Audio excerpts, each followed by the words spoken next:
आज 5th of June है, अभी हम कंप्लीट करेंगे 5th ऑफ जून का द हिंदू न्यूज़पेपर। अगर आपको हाइलाइटेड न्यूज़पेपर की पीडीएफ या फिर जो इसमें नोट्स एक्सट्रैक्ट करते हैं उसकी पीडीएफ, ठीक है ना, जो नोट्स इसमें निकालते हैं, मेंस आंसर राइटिंग में क्वेश्चन की हम देखते हैं इसकी, और हिंदू जो न्यूज़पेपर डेली पीडीएफ आपको चाहिए तो जो हमारा ग्रुप है उसके डिस्क्रिप्शन में लिंक दिया हुआ है।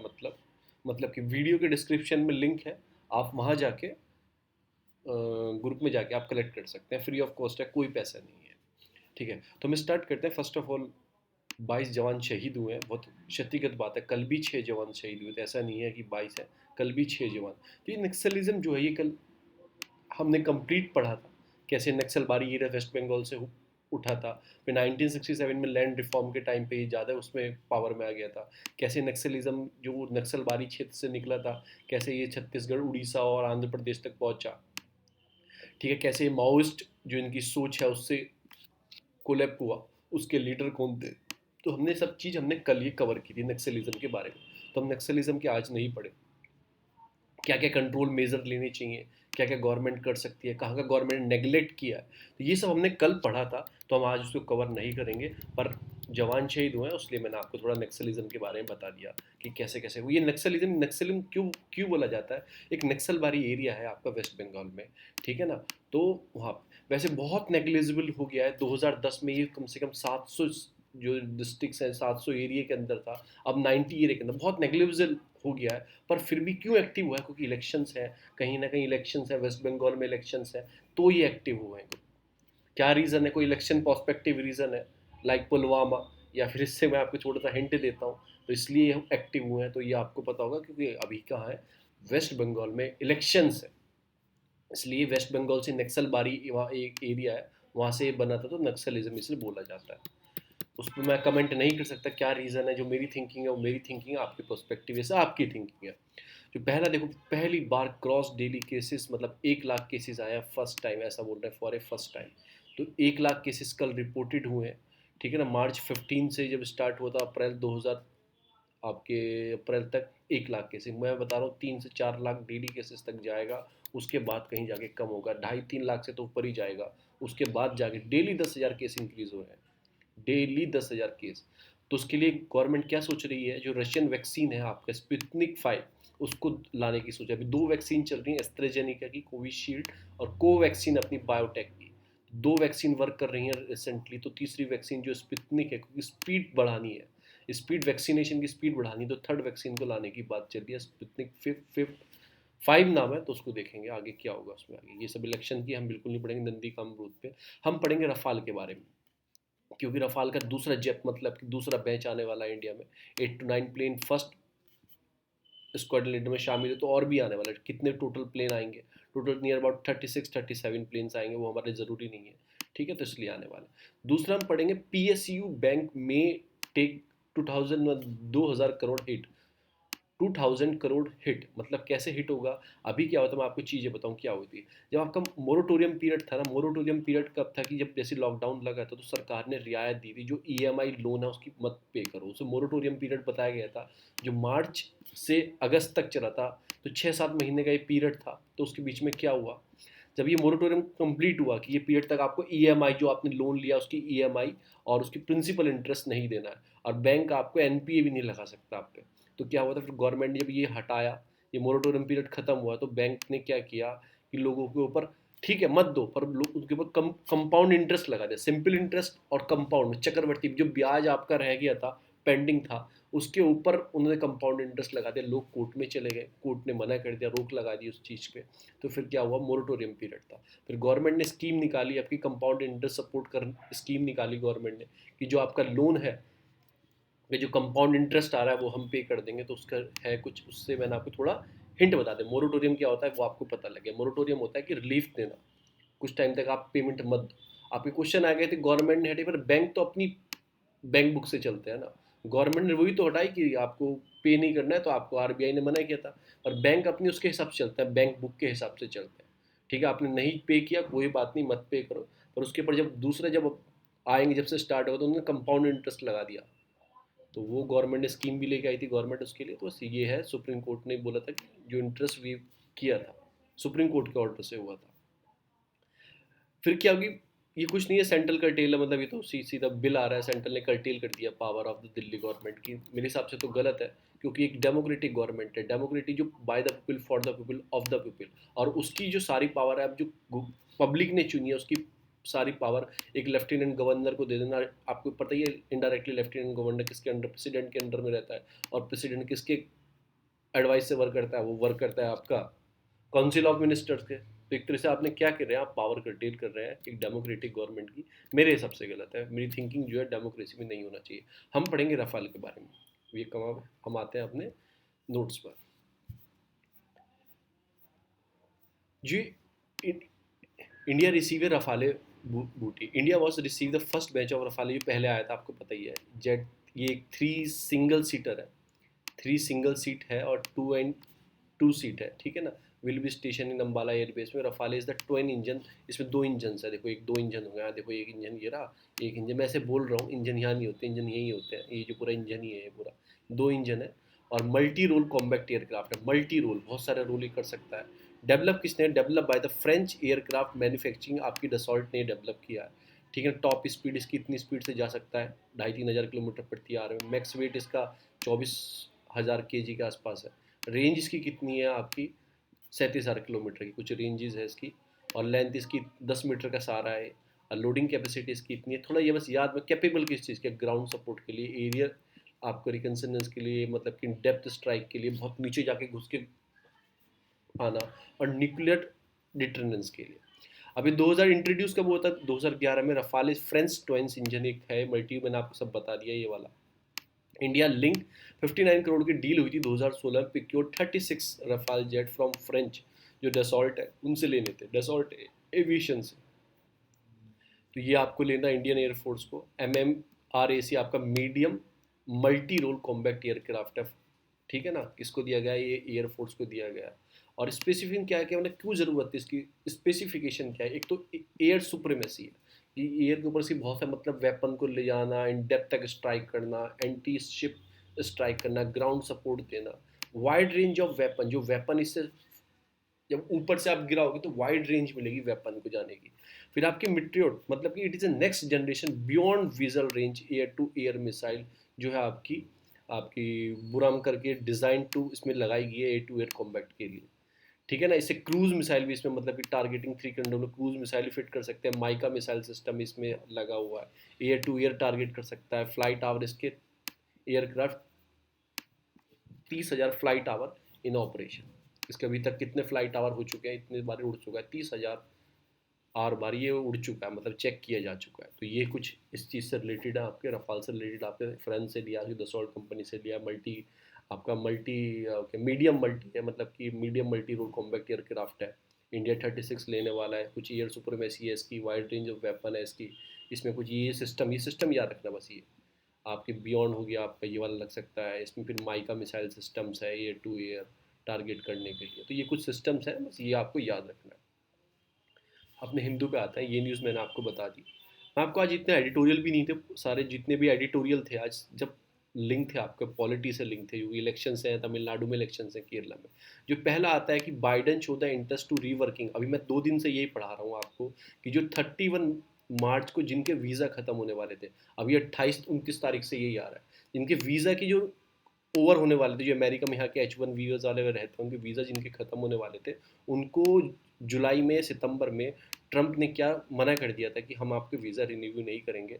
और बाइडन जैसे आते हैं, उन्होंने क्या कर दिया, वो रोक हटा दी, एक्सटेंड जो कर दिया वीज़ा को, बैन जो लगा रखा था ट्रंप ने लगाया था उसको हटा दिया। तो उससे फ़ायदा क्या होता है, 70% इतने हर साल वीज़ा को रिन्यू करते हैं या वीज़ा न्यू लोगों को देते हैं। 65,000 H1B वीज़ा। H1B वीज़ा क्या होता है, देखो H1B वीज़ा होता है जो मिलता है प्रोफेशनल, यहाँ से टैलेंट है, कोई IT कंपनी का है और ये सुंदर पे चाहिए होगा, और वो वहाँ जाके वर्क करेंगे।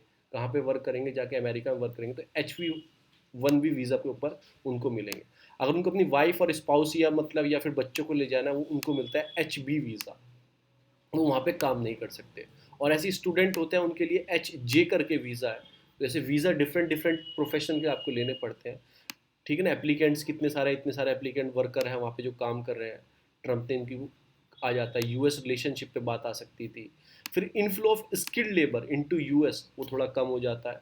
और ठीक इन प्रोडक्टिविटी मतलब productivity increase for the labour force, ठीक है, not being seen the aggressive आपको अपविन ट्रम्प एरा जो ये आपकी इमिग्रेशन पॉलिसी लगाई गई थी, इन्होंने इसकी बात की है तो वो हटा दिया है। आपको खुद लिखना है कि एक तो इनफ्लो हो जाता है, फिर रेमिस्टेंसेस भारत के पास आने लगते हैं, मतलब डॉलर में पेमेंट आता है, वो घर तो कुछ ना कुछ पैसा भेजते होंगे किसी फॉर्म में, तो रेमिस्टेंसेस आने लगते हैं। उसके बाद इनफ्लो टेक्नोलॉजी होती है, कैपेबल टू एक्सचेंज नॉलेज हो जाता है, हमारा साइंटिस्ट वहाँ पे काम करेंगे तो उनके साइंटिस्ट कुछ नॉलेज सीखेंगे, बाद में अपनी कंट्री में आके हम अपनी कंट्री वालों को बता सकते हैं, तो एक्सचेंज ऑफ नॉलेज हो जाएगी। तो बहुत सारी चीज़ें आप लिख सकते हैं। एक गुड स्टार्ट। अभी जो आया रेयर डिसीज़ का एक ड्राफ्ट, नेशनल ड्राफ्ट पॉलिसी आई है, तो ऐसा बोला एक अच्छा स्टार्ट किया है। तो उसमें क्या क्या चीज़ है मैं इससे नहीं बताऊंगा, उसमें प्रॉब्लम भी सब चीज़ मैं आपको बताऊंगा।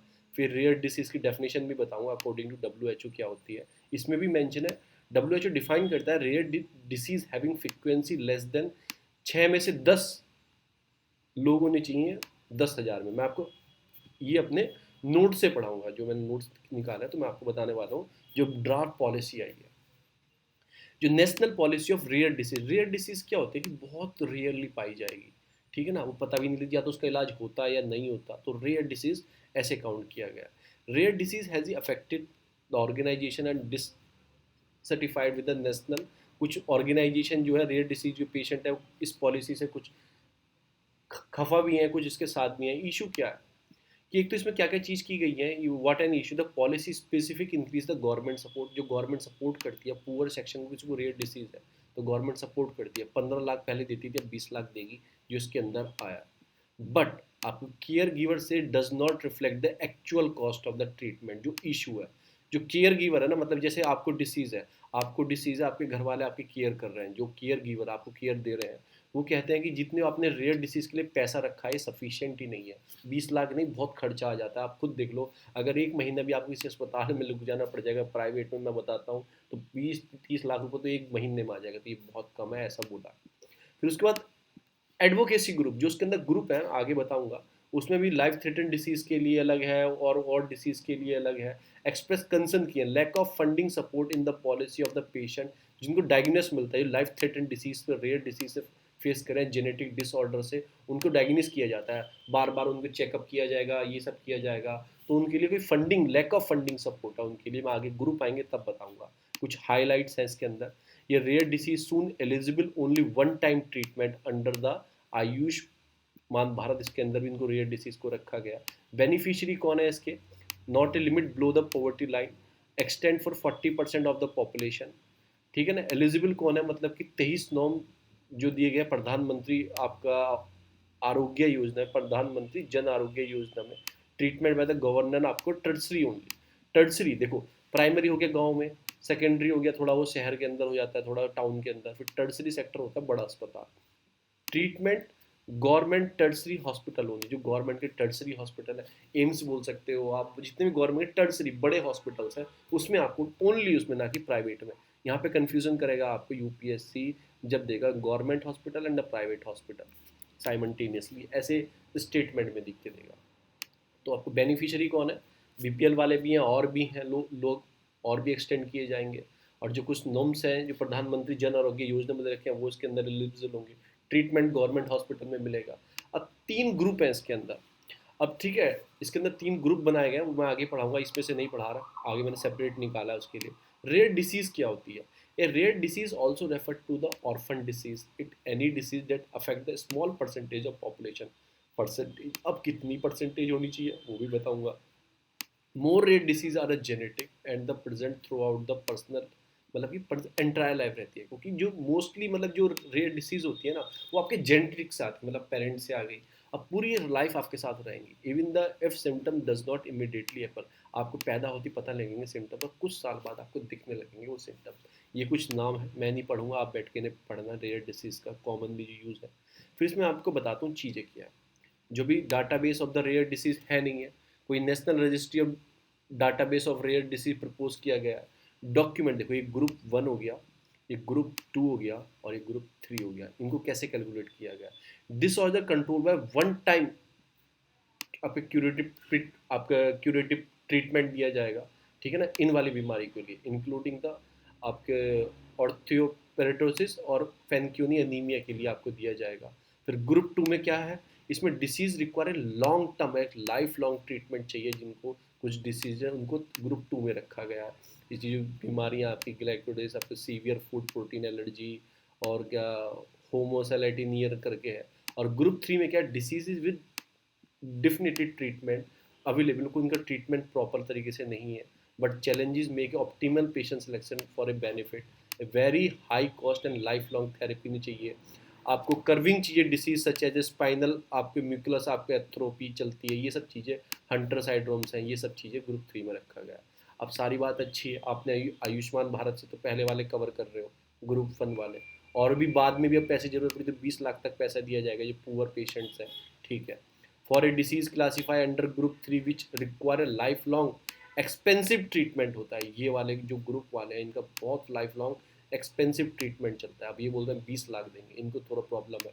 Government would created digital platform to bring together centre of excellence, patients undergo treatment, corporate donor and a prospective volunteer individual who fund help करेगा ट्रीटमेंट करने में। तो 20 लाख खत्म हो जाएंगे तो ग्रुप वाले कहाँ जाएंगे, जो लाइफ लॉन्ग चाहिए, गरीब इंसान है। तो आपने पैसा एक तरह से वो सिर्फ, आप खुद बताओ, आपको बीमारी है, अगर वो ठीक ना हो 20 लाख रुपए उसे दे दो, आफ्टर एक लॉन्ग तो खत्म हो जाना, तो 20 लाख से बेकार ही गया ना। या तो आप पूरी कवर करो उसे जब तक उसे लाइफ लॉन्ग बीमारी है, या फिर आप उसे बिल्कुल मत दो। तो आप तो एक्सटेंड कर रहे हो उसका समय। तो एक तरह से ये किया गया, 8 एक्सीलेंट सेंटर बनाए जाएंगे। ग्रुप 2 वालों को उन्होंने क्या किया, बोला है कि state government would ask to undertake a treatment disease cover group 2 is large including disorder, ये सब चीज़ें स्टेट गवर्नमेंट को दे दिया है। तो इन्होंने पैसा तो बढ़ा है, पर इसमें ग्रुप है उसको डिफरेंट डिफरेंट में, पहले वाले को आपका आयुष्मान भारत से देंगे, 20 लाख तक दे सकते हैं, ठीक है ना। दूसरे वाले को आप क्या देंगे, उन्होंने स्टेट गवर्नमेंट को आपने दे दिया है कि आप, तीसरे वाले को आप क्या बोल रहे हो कि 20 लाख के बाद जो खत्म हो जाएंगे उसके बाद हम आपको नहीं देंगे, ये कुछ चीज़ें। और फिर आपको पता भी है कैसे क्रिटिसिज्म चीज़ों में होता है, कि बोला है कि क्रिटिसिज्म नेशनल पॉलिसी क्या है कि 20 लाख सी में क्वाइट लेस है, does not cover the actual cost of the treatment and अब caregiver of the patient of the rare disease, ठीक है ना, उसको अकॉर्डिंग टू केयर गिवर में बताया। अनदर क्रिटिसिज्म क्या है, centre of excellence should be started to create the need of the people suffering from the rare disease. तो ये सब कुछ चीज़ें हैं, तो क्रिटिसिज्म पहले ही चलता आ रहा है। तो मैंने आपको रेयर डिसीज़ बता दिया, मैंने आपको बता दिया कहाँ पे खोलेगा, ओनली गवर्नमेंट हॉस्पिटल में आपको पैसा दिया जाएगा, ये नहीं कि आपको प्राइवेट टर्सरी सेक्टर में जाके इलाज करवाना है, उसमें आपको नहीं मिलेगा। फिर ग्रुप में डिवीज़न है, आपको ये बीमारी भी एक बार पढ़ लेना कौन कौन सी बीमारी है, ये आपकी पॉम्पी डिसीज़, फेब्री डिसीज़, क्योंकि ये पूछ लेता है, क्योंकि अभी पॉलिसी आई, इससे पहले 2017 में पॉलिसी आई थी, ये भी याद रखना। इससे पहले कब आई थी, 2017 में आई थी, इससे पहले ये रहा। तो अभी चेंज हो गया, 2021 में रिसेंटली आई है। तो ये था, इतनी पॉलिसी थी। फिर पहली न्यूज़ जो है पूरी बेस है किस चीज़ से, डीएमके, बीजेपी, एनसीए, एनएमसी, इनसे रिलेटेड है, इलेक्शन से। दूसरी भी पॉलिटिक्स से रिलेटेड है, पर इसमें मॉडल दिखा है केरला मॉडल। केरला मॉडल हर जगह बोलते हैं, हेल्थ सेक्टर के लिए, एजुकेशन सेक्टर के 99% लिटरेसी रेट है, जो उनका फर्टिलिटी रेट है पूरे वर्ल्ड में सबसे अच्छा है, उनका मतलब बहुत सारी चीज़ों में अच्छा है, ठीक है ना। तो हम केरला ने क्या अचीवमेंट किया, क्योंकि केरला से आप कहीं भी ऐसे में लिख सकते हो, चीज़ों में लिख सकते हो, तो इसमें केरला अचीवमेंट बताऊंगा। ये एक human development as well as known है, केरला अचीवमेंट जो है एक ह्यूमन डेवलपमेंट से भी है, और सब जानते हैं, वेल नोन सबके लिए ह्यूमन डेवलपमेंट ने केरला ने कितना अच्छा किया। जो केरला मॉडल है शो करता है country region need wait till become rich, मतलब वो इतना बढ़िया रिच कंट्री नहीं, मतलब स्टेट नहीं है, उसके बाद भी उसका सिग्निफिकेंस इंप्रूवमेंट है पीपल का मेटेरियल कंडीशन में, उनकी चीज़ों को लेकर बहुत अच्छा है उसकी। जैसे आपकी महाराष्ट्र की गवर्नमेंट की जो जीडीपी है बहुत अच्छी है, पर इतना अच्छा उनका ह्यूमन डेवलपमेंट नहीं है as compare to Kerala. Forcing government to adopt a आपके redistributive measure and other program. ये कब से स्टार्ट होता है, 1970 की बात और 80s की बात है। तो कंटिन्यू फेसिंग मतलब बहुत प्रॉब्लम केरला के सामने खड़ी थी, continue facing financing problem face कर रहा था इट्स वेलफेयर प्रोग्राम के लिए, जो कुछ अच्छा कर सके। और उसके बाद क्या हुआ, इन 10 सालों में कुछ एग्रीकल्चर इनकम बढ़नी हुई, जो उनके रेमिस्टेंसी, जो केरलिस्ट है, आप देखोगे उनकी नर्सें पूरे इंडिया में भी हैं, पूरे वर्ल्ड में केरला की नर्सें, वहाँ के बच्चे, बहुत सारा रेमिस्टेंसेज वहाँ पे लोगों के पास आता है। वो लॉन्ग बूम हुआ, और सब्सिक्वेंटली डिकेड में उन्हें पैसा उनको मिलने लगा, एग्रीकल्चर में अच्छा उन्होंने परफॉर्मेंस किया इस 10 साल के अंदर। जो उनकी इकोनॉमी स्टेगनेंट चल रही थी ना 70 तक, और बीच में 1970 से 1980 के बीच में उनका एग्रीकल्चर इनकम बड़ी, रेमिस्टेंसी जो विदेशों से पैसा आने लगा, विदेशों से ऐसा नहीं, फंडिंग नहीं, उनके लोग वहाँ पे काम करते, उनकी नर्स से वहाँ पे काम करती थी, वो अपने घर पैसा भेजती थी। तो एक तरह से जो होगा बूम हो गया उनकी इकोनॉमी में। फिर सेकेंडरी सेक्टर का इंक्रीज हो गया उनका, कि देखो 32% पहुंच गया, ग्रो अप कर गया, 20% था मतलब, तो वो भी ग्रो किया। फिर Kerala per capita income come almost 10% lower than the all India figure, इतनी कम थी, और अब 65% हायर है। तो उन्होंने एक तरह से इकोनॉमी भी उनकी बूम करती गई, और एजुकेशन और जो हेल्थ इंडिकेटर है वो कंटिन्यू इम्प्रूव हो रहे हैं। पब्लिक हॉस्पिटल जो अभी भी मतलब कि डिसरिपेयर है, अभी भी प्रॉब्लम है, पर वो कंटिन्यूसली इम्प्रूव हो रहे हैं। और उन्होंने उस सब काम के लिए उन्होंने इन्वेस्टमेंट इन इंफ्रास्ट्रक्चर करके एक प्रोग्राम चलाया था, लोगों ने उस पर इन्वेस्ट किया चीज़ों को। ये रहा Kerala infrastructure investment fund board, उन्होंने एक बोर्ड बनाया था। इस बोर्ड ने उनको बहुत डेवलप करने में हेल्प की। Last 5 year have seen a major investment to build the infrastructure in the public school and hospital। जो लास्ट 5 साल निकले हैं गवर्नमेंट के, उसमें बहुत हाई काम हुआ है। इतनी सारी क्लासेस रूम 45,000 के आसपास, इतने सारे पब्लिक स्कूल डेवलप किए गए हैं। उसके बाद हाईटेक चीज़ बनाई गई हैं, ठीक है ना। पब्लिक हॉस्पिटल को बहुत अच्छा बनाया गया है। Kerala to fight novel corona virus in pandemic related well, Kerala ने बहुत अच्छा फाइट किया है। सबसे पहला केसेस भी केरला में ही मिला था। ये वांग सिटी में इनका बच्चा पढ़ता था, मतलब मेडिकल कॉलेज में, वही आया था उसके पास, सबसे पहला केस केरला में ही आया था। और केरला के तो कितने वायरस आते रहते हैं, निफा, कभी ये वायरस कभी वो वायरस केरला में, ठीक है। Investment debt come through the Kerala, जो इन्वेस्टमेंट आया ना केरला के पास, उन्होंने एक फंड डेवलप किया था, Kerala infrastructure investment fund. Most crucial element which made the investment, यहाँ से बहुत इन्वेस्टमेंट आया। मतलब इन्होंने फंड बनाया था। गवर्नमेंट क्या करती है, आपको उस फंड के शेयर खरीद लेते, आपको फिर बाद में गवर्नमेंट क्या करती है, आपको बाय बैक करती, इन फॉर्म ऑफ इंटरेस्ट भी पे करती, आपको बाय बैक इस फंड बनाया।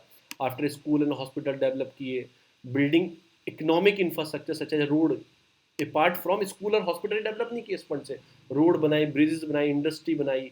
उनकी इंटरनेट प्रोजेक्ट है के फोन करके, वो डेवलप किया, केरला फाइबर ऑप्टिकल नेटवर्क। और उन्होंने ट्रांसग्रिड 2.0 project improving the power transmission network, वो इन्होंने इंप्रूव किया।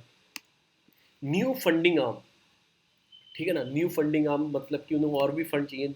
कुछ फंड था, एक उनका physical federalism, continuously sort. Physical federalism क्या होता है, फेडरलिज्म मतलब कि सेंट्रल और स्टेट की उनकी लड़ाई चलती रहती है, पैसा नहीं मिलता समय पे उन्हें। अब जीएसटी आ गई, जीएसटी कंपेंसेशन ही पेंडेमिक टाइम पे कम हो गई, तो वो एक प्रॉब्लम फेस कर रहे हैं चीज़ों की। जीएसटी की कंपेंसेशन नहीं दी, फिर सेंट्रल और state harassing limit of the state, पैसा नहीं देता टाइम पे, बोलते हैं स्टेट मांगती है। स्टेट टैक्स भी थोड़ा कम हो गया है, मतलब कि चीज़ों को पेंडेमिक टाइम पे जो चीज़ें थी, पैसा था वो बहुत खर्च हो गया। तो उन्होंने इसके साथ साथ एक न्यू फंडिंग आर्म की ज़रूरत है, केरला का मॉडल ऐसे बोल रहा है। के आई जो एफ बी है, was bought a major funding from the Kerala government, यहाँ से मेजर फंडिंग केरला को मिलती थी। और गवर्नमेंट जो उसका फाइनेंस इंफ्रास्ट्रक्चर प्रोजेक्ट थे, वो take in decade of the, अब उन चीज़ों को फाइनेंस मार्केट को ये बहुत हेल्प किया। तो गवर्नमेंट रीपे भी करती थी इसकी, जो वहाँ पे पैसा लेके आती थी उसको रीपे करती थी। गवर्नमेंट जो गवर्नमेंट थी वो लीगल कमिटेड थी पैसा वापस करने, ऐसा नहीं कि उसके पैसा वापस नहीं होगा। तो प्रॉब्लम फेस कर रही है, बहुत बर्डन, रिस्क बढ़ गया है, ठीक है ना।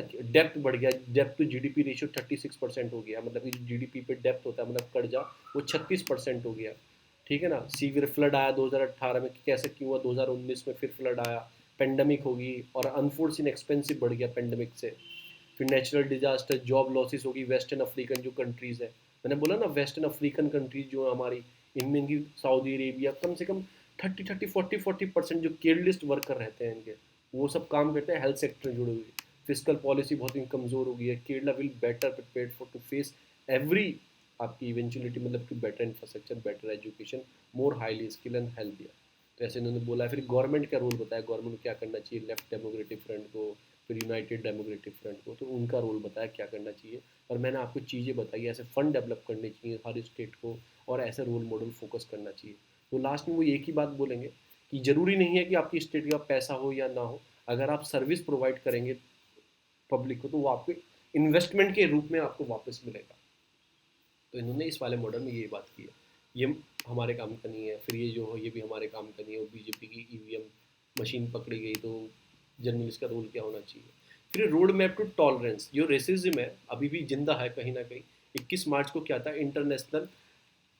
21 मार्च को क्या था आपका international day for eliminating of racial discrimination, जो था वो सेलिब्रेट किया जाता है। ये तो मैं आपको पढ़ाऊंगा नहीं कैसे कैसे है, अब कैसा चल रहा है रेसिज्म, पर मैं उसकी कुछ चीज़ें बताऊंगा हम कैसे उसे रोक सकते हैं। यूनेस्को हेड क्वार्टर ने पेरिस में क्या होता है, 22 मार्च को उन्होंने मतलब एक global forum against the racism and discrimination उन्होंने पार्टनरशिप रिपब्लिक ऑफ कोरिया के साथ जो है, साउथ कोरिया बोल दो इसे चाहे, इनके साथ उन्होंने स्टार्ट किया था हेडक्वार्टर में, पेरिस में हेडक्वार्टर है यूनेस्को का, ऐसे याद रखना, इसलिए मैंने मार्क किया। वे फॉरवर्ड हमें क्या करना चाहिए इस रेसिज्म को कम करने के लिए, ये इंपॉर्टेंट है। UNESCO action against the racism through education, हम पढ़ाई बढ़ाओ, अच्छा पढ़ाओ, साइंस से मदद दे सकते हैं, कल्चर बता सकते हैं हम सब एक भाई बहन है, कम्युनिकेशन कर सकते हैं, गोरे काले का भेद खत्म करो, ऊंच नीच का भेद खत्म करो, ऐसे प्रोग्राम चलाने चाहिए। Role of education in providing the safe to the younger, तो यूथ पॉपुलेशन। अब चलो हमारे जो बुजुर्ग थे उन्होंने तो रेसिज्म झेला या झेलते आ रहे हैं या फिर झेल रहे हैं, तो यंग जो पॉपुलेशन आ रही है, चाहे गरीब हो चाहे अमीर हो, से मतलब कि उसे इतना अच्छी एजुकेशन प्रोवाइड करो, अंडरस्टैंड दो कि क्या रेसिज्म है, गलत चीज़ है, कि learn from the past and to the stand of the human right, क्या क्या चीज़ है कि हम पास्ट से सीखना चाहिए and stand up for the human right, को अच्छी चीज़ें होंगी पास्ट में रेसिज्म कम करने के लिए। फिर इंटर कल्चर आपको डायलॉग चलाने चाहिए, learning program, youth community equipped skill देनी चाहिए, ठीक है ना। जो हार्मफुल स्टीरियोटाइप आपकी फोस्टर टॉलरेंस है, इसको थोड़ा मतलब कि कम करना है। फिर master classes to empower the student to become a champion of anti racism, master classes चलानी चाहिए एंटी रेसिज्म के लिए in the school communication, international coalition होना चाहिए सबका। Racism is not overcome with a mere professional of the good faith, but must be the combat with a आपका anti racism action, a global culture, tolerance, equity, anti discrimination is build first foremost in the minded of women and the man. ये कुछ चीज़ें हैं जो हमको racism को हम कम कर सकते हैं। तो वे फॉरवर्ड में यही बताना चाह रहे हैं, इस चीज़ों को आप चाहे नोट कर लेना, इस आर्टिकल को निकाल लेना है ऐसे, ये सारी चीज़ें। स्पुतनिक फिंग मैंने आपको बता दी है, अब रशिया की वैक्सीन है, गवर्नमेंट थिंक कर रही है इसको करने के लिए। एक बच्चा फिर डाइट हो गया है कि जो गेम, ऑनलाइन गेमिंग है, प्रॉब्लम क्रिएट करते हैं। फिर यह civil service reform in India, ये मैं आपको थोड़ा बताऊंगा, इसको लास्ट में बताऊंगा क्या क्या चीज़ें हैं, क्यों ये बोल रहे हैं रिफॉर्म लाने के लिए, ठीक है ना। उसके बाद आता है कि एम्प्लॉयमेंट एक can reject candidate acquitted in serious crime supreme court, ठीक है ना। सीरियस क्राइम में तो उसको एम्प्लॉयमेंट जो सरकारी नौकरी वोकरी करता है, जिसे बोलते हैं mode of acquittal. Mode of आपके एक्यूटल क्या होता है कि मतलब किसी ने, मतलब ये आप पढ़ लेना यार, इतना जरूरी नहीं है, मैंने मार कर दिया। Jointly effect need for piece, ऐसा किसने बोला है, जो हमारे आपके आपके सुन करके हैं, ये चाइना एम्बेसडर हैं टू इंडिया में रहते हैं, इन्होंने बोला है कि हमें इंडिया को एक कॉन्फिडेंस बिल्डिंग मेजर चलाना होगा, और उसके बाद क्या करना होगा, बॉर्डर क्राइसिस जो है हुए हैं पिछले साल में, जो कम करना होगा, और पीस और ट्रैंक्विलिटी को नीड है जी, जॉइंट इफेक्ट दोनों को साथ मिलकर काम करना चाहिए। Only resolving through the dialogue और नेगोशिएशन, ये कोई हथियार लेके सॉल्व नहीं होगा केसेस, बट डायलॉग, बात करने से और नेगोशिएशन करने से होगा। जो लास्ट गलवान वैली में लास्ट ईयर हुआ है ऐसा, 1967 के बाद पहली बार ऐसा वायलेंस हुआ है, ऐसा इन्होंने बोला। तो आप ये भी लिखने के लिए इंपॉर्टेंट है। आपका डिसएंगेजमेंट हो रहा है आपका पेंगोंग लेक में, जैसे मैं आपको बता चुका हूँ, बताऊँ ऐसे बताता हूँ, ये दिपसेंग प्लेन है, फिर गलवान वैली आएगा, फिर उसके बाद आपके पेंगोंग तहसो आएगा, उसके बाद स्पितमिक विलेज आएगा, उसके बाद आपका रोंगो करके आएगा, और उसके बाद डेमचौक आएगा। ये मैंने लोकेशन बता दी ऊपर से नीचे तक, जो एलएसी पे है। तो जो आपकी पेंगोंग है, पेंगोंग के साइड में आपका स्पेंगमिक विलेज भी है, जहाँ पे 3 इडियट की शूटिंग हुई है। उसके नीचे चुशूल है, ये आपकी पेंगोंग रिवर है। ऊपर वो फिंगर 5 फिंगर 2 करके है, ये पेंगोंग है। ऊपर वो फिंगर 1 से लेके 8 तक उसके ऊपर फिंगर बनी हुई है। फिंगर कुछ नहीं है, वो एक माउंटेन रेंज है, बस माउंटेन रेंज है, उसकी जो रेंजेस है उन्हें डिवाइड कर दिया है फिंगर पे। इंडिया बोलता है हम फिंगर 8 तक है, चाइना बोलता है हमारा फिंगर 2 तक है, जो पेंगोंग के ऊपर है। और नीचे उसके है आपका चुसूल, चुसूल वो बीच में पड़ता है बिल्कुल, जहाँ से इधर भी चाइना वाले होते हैं, इधर वो होते हैं। और उधर पड़ता है एक स्पेंगमिक विलेज, जो हमारे एरिया में आता है, जहाँ पे 3 इडियट की शूटिंग हुई है, वो हमारे में आता है स्पेंगमिक विलेज। तो ये मैंने आपको बता दिया। तो ये हम कैसे कर सकते हैं, ये सब चीज़ें हुई। और फिर हमें अच्छी है कि चाइना ऐप हमने बैन किया लास्ट टाइम, कि बैन ऑफ 200 चाइना भी ट्रेड के लिए हार्मफुल है। हमारा बहुत अच्छा ट्रेड है, 87 बिलियन का ट्रेड हुआ है लास्ट ईयर। 87 बिलियन का, ऐसे मत बोलो कि हम बिल्कुल बंद कर दिया। 20 बिलियन हमने इम्पोर्ट भी किया है, एक्सपोर्ट भी किया है, सॉरी, चाइना को। तो 16% है टोटल हमारे ट्रेड का, ठीक है ना। और China has been a India largest trading partner for consecutive, लगातार इंडिया का लार्जेस्ट ट्रेडिंग पार्टनर। चाइना जी has been India largest trading partner for a आपका कंजिक्यूटिव ईयर, लगातार। India is the Chinese largest trading partner in South Asia. तो आपको ये भी याद रखो, ऐसी बात नहीं है कि हम नहीं, हम जो दवाई को रॉ मटेरियल आता है बनाने का, एपीआई बोलते हैं उसे, ठीक है ना, एपीआई बोलते हैं, वो चाइना से ही 90% हम इंपोर्ट करते हैं, चाइना से ही। अब बताओ वो इंपोर्ट नहीं होगा तो दवाई कैसे बनाओगे, दवाई बनाने का रॉ मटेरियल जो आता है वहीं से इंपोर्ट होता है। Educate the poor about the right. अभी क्या है, आपकी जस्टिस आपके रमा है, जो रामना है, ये एनवी जो रामना है, 48 जो आपके चीफ जस्टिस होने वाले हैं, ठीक है ना, यही जी नेक्स्ट चीफ जस्टिस है। ये मीटिंग ले रहे थे, किसकी मीटिंग ले रहे थे, ये इनके कॉन्फ्रेंस चल रही थी, किससे, ये नेशनल लॉ यूनिवर्सिटी है आपकी, उनके बच्चों के साथ ये मीटिंग कर रहे थे और बोल रहे थे ये यूथ आने वाले हैं, उनको जो गरीब सेक्शन है जिसको लॉ और राइट नहीं पता है उसको पढ़ाने चाहिए यूथों को, मतलब यूथ जो हमारे, उनको गाँव में जाके बताना चाहिए कि एंटी सोशलिज्म एलिमेंट क्या होते हैं, एट्रोक्रेसी क्या होती है, कैसे बच सकते हैं, एट्रोक्रेसी committed against the poor by the state और द क्राइम, उनको राइट नहीं पता है लोगों को अपने राइट। मैं तो कह रहा हूँ जो राइट्स हैं लोगों के, फंडामेंटल राइट है, बेसिक राइट है, लीगल राइट है, जो लोगों को पता होने चाहिए, ये तो स्कूल कॉलेज में सब बच्चों को पढ़ाने चाहिए। क्योंकि मैं बता रहा हूँ, आप कितना भी पढ़ लो, आपको अपने फंडामेंटल राइट नहीं पता है क्या आपके राइट्स है। अगर आपको चीज़ें पता है ना, आपके राइट्स पता है, तो आप कभी डिस्क्रिमिनेट नहीं किए जाओगे सोसाइटी के अंदर। ये बात याद रखना, ही आपको पुलिस हैरेस कर सकती है, ना ही कोई हैरेस कर सकता है। ये तो सब बच्चों को 12th में 10th में बिल्कुल कंपलसरी होनी चाहिए, कॉलेज में पढ़ाओ, ठीक है ना। यही सारी इन्होंने बात की है कि हमारे यहाँ इतनी सारी चीज़ें हैं, सबसे ज़्यादा हमारे पूरे वर्ल्ड में सबसे ज़्यादा हमारे वकील बनते हैं हर साल, पर फिर भी हमारी केस में 3 करोड़ केसेस पेंडिंग है। तो ये क्या दिखाता है, एक तरह से negative thinking, quality of worker हम नहीं दे पा रहे हैं। सबसे ज़्यादा हमारे पास यूनिवर्सिटी, देखो quality of suffer over the quantity, तो हम क्वालिटी चीज़ें नहीं दे पा रहे हैं को, और ह्यूमन राइट को भी और केसेस को भी। तो सब चीज़ पे हमें इस पर वर्क करना चाहिए, इन्होंने ऐसा बोला है।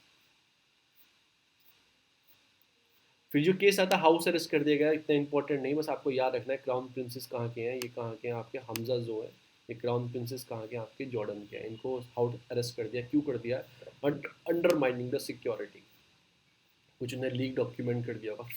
जो फिलीपाइंस है, उसने एक्यूज किया चाइना को plan occupy the more area. तो चाइना का तो वही है कि इंडिया में कब्जा लूंगा, भूटान से कब्जा लूंगा, नेपाल में कब्जा लूंगा, इधर जापान को भी कब्जा लूंगा, और इधर साउथ कोरिया को कब्जा लूंगा, ताइवान को भी कब्जा लूंगा, और नीचे वियतनाम को भी कब्जा लूंगा, इधर फिलीपाइंस को भी कब्जा लूंगा। ये सब हमारा एरिया है, ठीक है ना। आप उधर ऊपर मंगोलिया से भी उनकी फाइट चलती है, ऊपर रसिया से भी चलती थी उनकी फाइट, रसिया का एरिया भी जो आपका ईस्ट एरिया उसे अपना बताते थे, और रसिया मजबूत कंट्री है, उसने क्या ऐसे नहीं, उसने नेगोशिएशन करके शांत हो गए बॉर्डर डिस्प्यूट। इधर आपका तजाकिस्तान भी कब्जा लूंगा, इधर हमारा पाकिस्तान तो हमारा है ही, ठीक है ना, और इधर आपका अफगानिस्तान भी टच करता है, तो सब हमारा है। चाइना का यही काम कभी ख़त्म नहीं होता। तो मैं आपको क्या बताने वाला हूँ, उनकी आपकी वेस्टर्न रीफ करके जगह है, तो उन्होंने, चाइना ने क्लेम करा है कि हमारी यहाँ 44 चाइनीज़ बोट वहाँ पे है। पर चाइना बोल रहा है तो नॉर्मल है, नॉर्मल एक्टिविटी है। वो नॉर्मल कैसे बोल रहा है, वो नॉर्मल उसने बोला है कि हम फिशिंग, जो हमारी वो बोट्स हैं वो फिशिंग बोट है, वहाँ पे वो फिशिंग करने गई हैं, ये बोला था चाइना ने इसमें, कि वो फिशिंग बोट है, वहाँ पे फिशिंग करने गई हुई है, शेल्टर नियर था, और वहाँ पे थोड़ा कंडीशन ख़राब थी, मतलब पानी में उछाल उछाल था, साइक्लोन वाइक्लोन था, तो वो वहाँ पे रीफ पे रुक गए, ठीक है ना। 90% ऑफ साउथ चाइना सी पहले ही क्लेम कर चुका है चाइना कि 90% जो साउथ चाइना सी है वो हमारी है, उसमें और किसी का अधिकार नहीं है। तो मैं आपको क्या बताने वाला हूँ, मैं आपको यहाँ से बताने वाला हूँ मैपिंग की जगह, मैपिंग की जगह बताने वाला हूँ। ये हो गया आपके स्पेटर आइलैंड, ठीक है ना,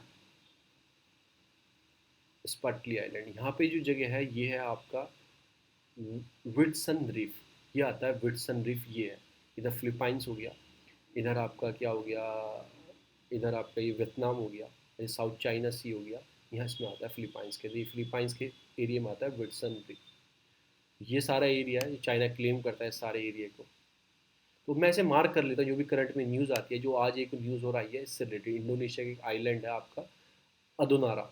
अदोनारा क्या आइलैंड है, यहाँ पे मतलब कि फ्लड आया, मतलब कि साइक्लोन आया, यहाँ पे 41 लोगों की डेथ हो गई। तो अडोनारा कहाँ पे आता है, इंडोनेशिया ये रहा, ठीक है ना। आपके यहाँ पे बांदा सी आएगा, यहाँ पे फ्लोरेस सी आएगा, नीचे सुवा सी आएगा, तैमूर सी आएगा ऑस्ट्रेलिया के नॉर्थ वेस्ट में, ये तैमूर सी है, तिमोर सी है, और आप सिलेबस सी आएगा, सिलेबस सी के बीच में यहाँ पे क्या आएगा आपका इंडोनेशिया। फिर बांदर आर्क आएगा, यहाँ पे बांदा सी आएगा, उसके साइड में क्या है आपका लेसर सुंडा आइलैंड के आसपास ये पड़ता है आपके अदोनारा। तो बस आपको आइलैंड कहाँ पे है ये आपका, ये सारे करंट में जो प्लेसेस आते हैं वही सारे मार्क हैं। तो मैं ऐसे ही मार्क कर लेता हूँ, सेव हो जाता है, फिर कभी भी आप इसे खोल के देख सकते हो। मैं आता हूँ अपने हिंदू का, तो मैंने जैसे आपको बताया, तो उनके लड़ाई चल रही थी, उनके बीच में 90% क्लेम भी करते हैं। तो वेस्टर्न जो रिलीफ है आपको पता होना चाहिए कहाँ पे है, वेस्टर्न रिलीफ कहाँ पे है। अगेन मैं हिंदू बाइक में भूल गया। मैं आपको एक चीज़ दिखाने वाला हूँ। ये शायद आपको दिख रहा होगा थोड़ा बहुत इसमें से, ये थोड़ा चीज़ें हैं आपका। ये आपका चाइना जो है 9 डैश लाइन मैरीटाइम क्लेम करता है, यहाँ तक चाइना क्लेम करता है। तो 9 डैश लाइन जो है ना, जो आपका मैरीटाइम एरिया है चाइना का, यहाँ तक क्लेम करता है। 9 डैश लाइन मैरीटाइम क्लेम यहाँ तक करता है, ठीक है ना। इसमें फिलीपाइंस के सारे आइलैंड आ जाते हैं, जो मैंने आपको बताया। स्पाटी आइलैंड के बीच में ही आपका था विल्सन रीफ था, और भी रीफ है छोटी छोटी उसमें आपकी, जैसे सूबी रीफ है आपकी, आपकी हुगिस रीफ है, उसके बाद मिससेफ रीफ है, जॉनसन साउथ रीफ है।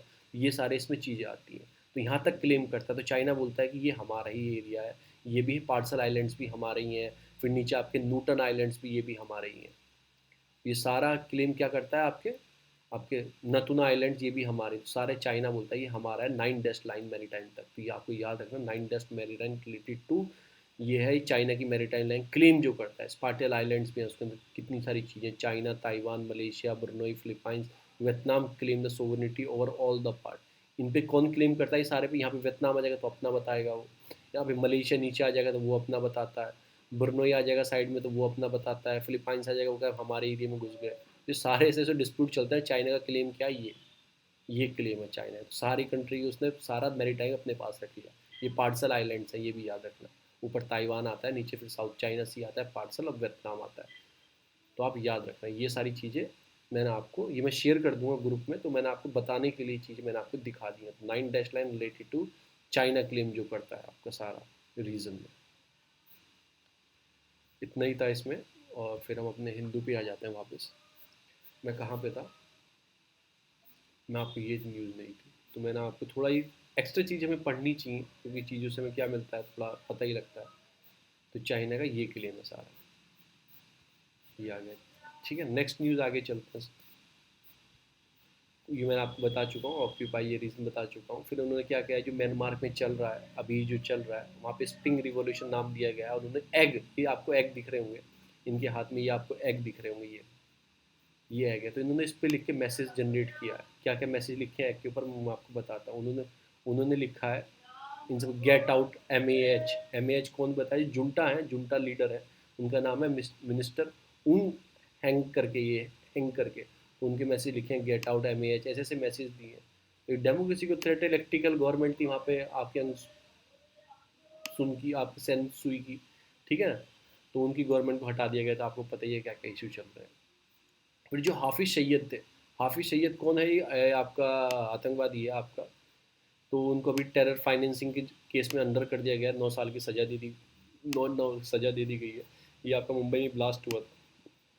उनके मेन, उसका मेन एक्यूज्ड है, और लश्कर तैयबा से लिंक रखता है। कुछ नहीं करा है, दबाव में काम करा है FATF के फाइनेंशियल एक्सटेंट टास्क फोर्स ने, जो आपको इनको ग्रे लिस्ट में रखा हुआ है। इनको कोई फंड नहीं दे रहा, ना IMF फंड दे रहा है, ना कोई कंट्री फंड दे रही है, बिकॉज ऑफ दैट लिस्ट की वजह से। तो अब ये क्या कर रहे हैं, जो उनके टेररिस्ट है उन पर एक्शन लेना स्टार्ट करें। 36 year of terror financing charge under the section, जो उनमें केस चलाया गया इस सेक्शन के अकॉर्डिंग, और उनको 9 लोगों को जो थे उनको जेल में डाल दिया गया, 9 साल की सज़ा दे दी गई। ये इतना आया। फिर मैंने 41% डाई, मतलब percent die in the flood जो आया आपको, अब जो मैंने बताया था अदोनारा, जो आइलैंड बताए थे, नूसा, ईस्ट नूसा में आप पढ़ते हैं, मैंने आपको बता दिया। फिर ये आपके रॉकेट इराक एयरबेस पे हमला हुआ है, बगदाद के आसपास पड़ता है। फिर आता है आपका नासा का इंटीग्रिटी, जो मतलब कि इंजीनियरिटी, जो एक मिनी हेलीकॉप्टर मार्स पे इनका एक मिशन गया था, उसका मतलब प्रीवेलेंस जो आपका मिशन गया था, ये मैं आपको अलग से पढ़ा दूंगा। ये इसमें तो वो मिशन लैंड कर गया, और अब ये उड़ने के लिए तैयार है। अब ये जो उनका पहली बार कोई हेलीकॉप्टर मतलब टाइप से एक ड्रोन टाइप उड़ाया जाएगा किसी अदर प्लानट पे, चेक करने के लिए कहाँ पे क्या क्या चीज़ है। लोन लेना है आज, इकोनॉमिक्स तो नहीं आई पर ये आई है मनी वाइज। अगर आपको लोन लेना है, सबसे सस्ता लोन आपको पंजाब नेशनल बैंक दे रहा है, इतने परसेंट पे दे रहा है, और उसकी प्रोसेसिंग फ़ी भी सबसे कम है। EMI भी सबसे, सब बैंकों में सबसे कम है। अगर आप कार लोन लेने की सोच रहे हैं, उसमें भी पंजाब एंड सिंध बैंक है, सबसे सस्ता लोन दे रहा है, और कोई प्रोसेसिंग फ़ी भी नहीं है। तो यहाँ पे आप देख के जा सकते हो, दिखा सकते हो भाई देखो ये क्या दिया है चीज़ों के बारे में। और कोई न्यूज़ नहीं है, नीचे स्पोर्ट्स की न्यूज़ आते हैं, पर मैं आपको कुछ चीज़ आपके आज स्पोर्ट्स में भी आई है। एक तो ये CK नायडू, ये पहली जो टेस्ट कैप्टन थे अपने, CK नायडू, उनकी वाइफ है, वो डेथ हो गई है आपकी। तो ठीक है, CK Naidu first test captain जो इंडिया के थे, आप याद रखना CK नायडू। उसके बाद जो आती है आपके प्रमोद भगत, ये कहते हैं जो पैरा बैडमिंटन टूर्नामेंट, पैरा तो आपको याद रखना है, पैरा पैरा मतलब थोड़ा वो फिजिकली प्रॉब्लम वाले लोग होते हैं। पैरा जो बैडमिंटन टूर्नामेंट हुआ है उसको उन्होंने वर्ल्ड नंबर 1 प्रमोद भगत ये मेन सिंगल गोल्ड जीत गया है, जो दुबई में चल रहा है आपका पैरा बैडमिंटन। तो पैरा का नाम Pramod Bhagat is related to para badminton tournament. फिर आपका सुहास कुलकर्णी, इनकी डेथ हो गई है। टीटी इंटरनेशनल प्लेयर है इंडिया के, बहुत कम देखने को मिलता है टेबल टेनिस खेलने वाले प्लेयर। ये एक्सपायर हो गया आपके सुहास कुलकर्णी। तो ये पास अवे हो गया, थाने की डिस्ट्रिक्ट में रहते थे मुंबई में। तो ये 68 ईयर के थे, एक्सपायर हो गए। तो Suhas Kulkarni related to the TT, ये इंडिया के टीटी इंटरनेशनल प्लेयर है। किसके? टेबल टेनिस के। इधर क्या न्यूज़ है आपके? संजय चक्रवर्ती, ये भी है, पास अवे हो गए हैं। ये कोच थे, मतलब कि शूटिंग कोच थे। ये जो लोग एक्सपायर होते हैं, कहीं पूछ लेता है वन वर्ड में या फिर स्टेट वाला एग्जाम में सवाल Kulkarni related to which sports, तो मैंने आपको ये भी बता दिया। हम आते हैं अपने इस वाले रीज़न पे, सॉरी।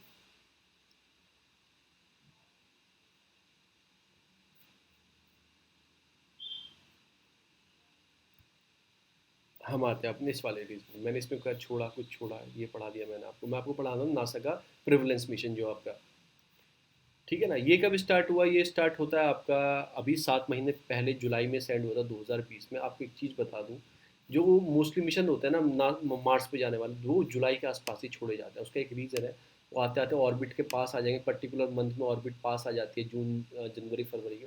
जो वो ईजिली होता है सेंड करना कम फ्यूल में, अर्थ की ऑर्बिट से मार्स की ऑर्बिट में सेंड करना। तो जुलाई के आसपास ही सारे मिशन छोड़े जाते हैं। तो ये मिशन क्या है कि ये टच डाउन करेगा मार्स का, एक आपका आपका उस पर जगह है आपकी जीरो, जो कार्टर है वहाँ पे जाके लैंड करेगा, ठीक है ना। और इसमें सीख क्या है कि सिग्निफिकेंस एंशिएंट लाइफ वहाँ पे थी क्या, रोक को आपको रिगोलिथिक पॉसिबल कोई चीज़ें हैं क्या, मतलब जैसे वहाँ पे अर्थ जैसी कोई चीज़ें हैं क्या। और उसका fuelled electrical power by using heat of the, आपका जो उसमें फ्यूल की यूज़ किया गया है, जिसका नाम है आपका प्लूटोनियम, आपका रेडियो एक्टिव डीके हीट, इस चीज़ का यूज़ करके प्रिविलेंस आपका है, ये आपका परसिविलेंस जो है। और ये शेप मेमोरी अलाउ, ये सब चीज़ें इसमें कोई इंपॉर्टेंट नहीं है। सिग्निफिकेंस क्या है कि मार्स का आपका ऑक्सीजन आईसीआर एक्सपेरिमेंट के नाम से यूनिक है ये। और इसरो जो है, इसरो मीन इन सीटू आपका resource utilisation, use the local resources to meet the human need and requirement of the space craft. और आपको मैंने बताया, जैसे मैंने बताया इंजीनियरिटी करके एक उसमें first ever helicopter to fly on Mars, जो फ्लाई करेगा, वो चेक करेगा, ठीक है ना। प्रीवियस मिशन भी भेज चुका है, 1977 में नासा ने मिशन भेजे थे, पाथ फाइंडर था मार्स से रिलेटेड।